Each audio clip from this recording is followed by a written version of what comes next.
Welcome to the Answers Yes podcast, where we interview some of the most interesting people that have said yes to opportunities in their life.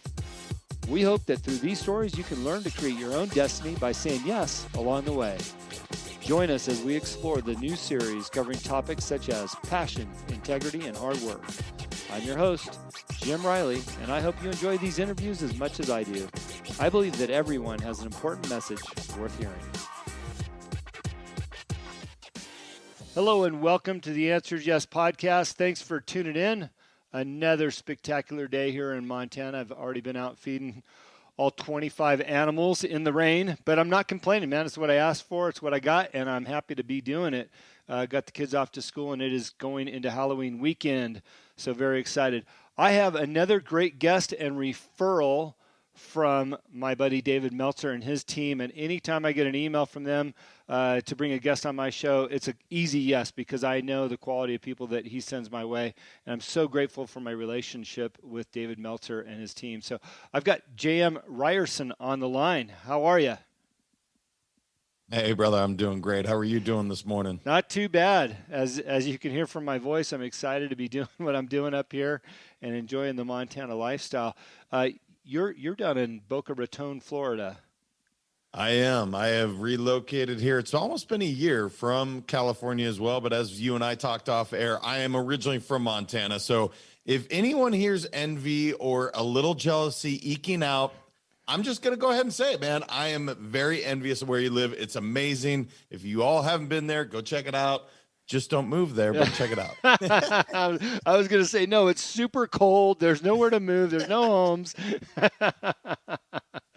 Right on. So what brought you down to Boca? I love Florida. I spent a lot of time down there. I worked with the PGA for several years, and a lot of the pro golfers that live down there. I just think it's a wonderful spot, especially where you're at.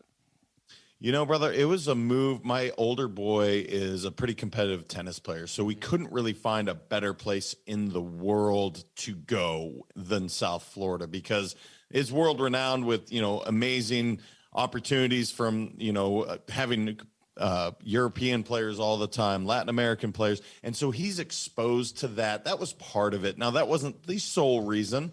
We had left a state that was continuing to raise taxes, limit some freedoms, and that wasn't exactly jiving with what I was hoping for, a state that my wife was raised in. And trust me, I love the state for so many reasons, but it was time for us to move on and, new chapter of our life. So that's how we ended up here, man. I literally said anywhere in the country but New York or California, go. She said Hawaii. We ended up in Boca, and it ended up being a great move for us. Like I said, I love it down there. Hawaii would be a tough move. I tried to do that once. I wound up in Lake Tahoe. I think we all aspire for Hawaii. We wind up somewhere else. No, it's so true. And someday, my wife, the water and something about Maui, she's obsessed with. But someday, at this point, with raising the kids for baseball and tennis, this is like the mecca for them. And so they're having a great time. Yeah, good for you. So you've got two wonderful books. I see them in the background there on the video here. But what I'd like to talk about before we get to those books and your message is some of your early background. What got you started in life? You went to college and trying to figure things out. What's some of the backstory on you? Man, that's a really loaded question, because where do you start with that? I was an athlete all growing up, and actually, if you said I wasn't going to be in the NBA, I would have no, I was. It was an inevitability that I was going there. Well, 3 knee surgeries later, maybe I wasn't even that talented to begin with, but I had to kind of look, what am I going to do? And so I ended up studying abroad, and I think that's where I really dove into my love of reading and exploring different authors, just being on the trains, because I went to study abroad. I ended up going to a country where I didn't speak the language.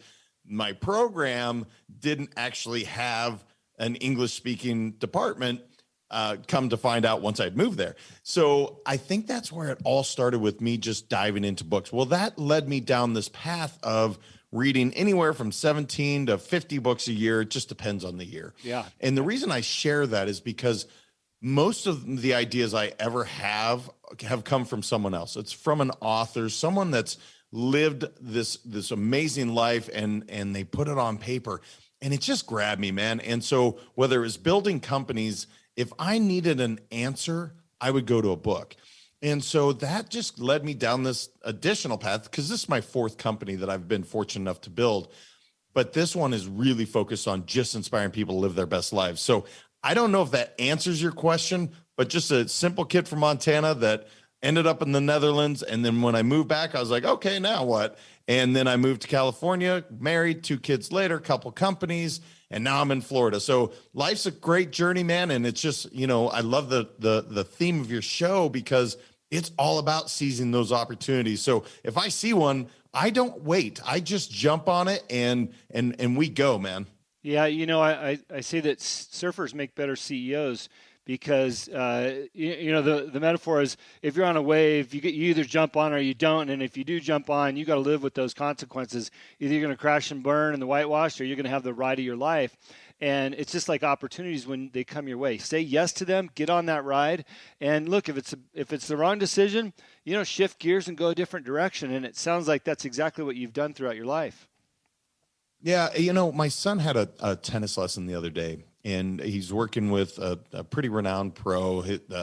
It's John Everett is his name. Chris Everett, people might know. But anyway, John said to him, because TJ hit a great shot, and he said, and TJ kind of downplayed it, and he goes, listen, perfection is the absolute, what do you say? It's like the opposite of what you're going to do for great. Don't look for perfection. And why I equate that to is, like, look, done is better than perfect. So often people want this perfect scenario, this perfect, it just doesn't exist. Yeah. But done, putting yourself out there. And the surfer analogy is perfect, because it's like, hey man, jump in there. And it's probably not the perfect wave. Whatever is going on, but you seize that opportunity and you go with it and you figure it out. And that's the way building companies, having a family, all this stuff works. It's never perfect. It's never perfect. You brought up basketball there briefly. I'd worked with Bill Walton for 10 years, and we used to talk about, some of these top players. And, Michael Jordan's an easy example. His logo is him jumping and flying through the air. And people say, oh, how many times did you practice that shot? He says, well, I never practiced that shot. I practiced the basics over and over and over and over again. And when the time was right, I jumped and I made the move. And everybody thought, wow. And it just proves how important the basics are, and doing and going and saying yes, because when the opportunity's there, you take that shot. Yeah, and what an amazing opportunity to work with Bill Walton. I mean, literally, arguably the greatest college basketball player to ever play. And he's that interesting guy, such an interesting guy. I mean, that's not the point of the show today, but I could spend hours talking about him, because he was so remarkable in what he did, what he accomplished through these fundamentals. And again, just taking the reins and going for it. Yeah, I'll give a quick story and you can play off of it. But when I was approached by a friend to bring Bill Walton into my company, I don't follow basketball. I didn't know much about Bill. I kind of knew the name. And I thought, okay, hey, if you're bringing him to me, he's going to be the right guy. He was in the NBA. So I did the Google search, and, it's different on paper as it is in real life. We went to a Lakers game where his son was coaching. We had great seats, obviously. We talked to all the famous people, but I didn't realize till we were walking out. And because of his knee injuries, we're walking out. We had to leave a little bit earlier. We were going up the stairs, and he got a standing ovation at the Lakers arena. As we're UCLA, brother, he's a legend. He won't pay for a meal in LA. There's no way. Yeah. And so the point of telling you that story is that I didn't realize how great of a tool I had until that moment. And I'm looking behind him, and behind me is my customer. I'm like, oh my gosh, I've got probably the best partner to build my brand that I could ever imagine. Look at the standing ovation here, and it's kind of what you're saying about, realizing what you have and working with it and make it happen, Well, and what's so interesting about that guy, his breadth of knowledge, not just in basketball, in life, because he never labeled himself as just a basketball player. In fact, he used that platform so often to advance so many other causes. Now, people have given him a hard time for some of his commentary and whatnot, but to me, really a remarkable guy. And what an opportunity. I've only met him once. He was at an airport. And the reason I recognized him was not him, it was his wife, because she's probably about the same height as my wife. Well, we look silly enough, but you put a 7-foot man with a 5'1", 5'2" little Asian gal, just like my wife, it's like, wow, that is remarkable. So I always tell Lise, I'm like, I know we look a little funny, but Bill and his wife at the time, I don't know if they still, Oh yeah. that is a real big difference there. Yeah, no, they're still together and all in love. So, I think that's a perfect segue because I know we could probably spend hours on each of your books, but that's probably the perfect segue for you to talk about your Champions Daily Playbook and what that's all about and some of the tools in there. Yeah, I would coach my clients and I would go through this process, and it was the same process every single day. And I was like, wait a minute, why am I literally having them write this out, do these things? Just put it in a book. And so literally, this is what's so crazy, Jim. This silly little tool, if you do it for 90 days straight, I don't care what your goal is. If your goal is to, in some cases, I helped a kid lose 80 pounds. I didn't do the work, he did, but it started with that basis of the Champions Daily Playbook. So it's really a simple idea of waking up in the morning, spending a little bit of time to set your intention, 3 things you're grateful for, make sure you take care of your mind, body, and soul. Cool, we got that done. Then you come back in the evening and you check in on, how is my attitude? How is my effort? Because I believe we are in full control of 2 things, our attitude and our effort. How was yours today?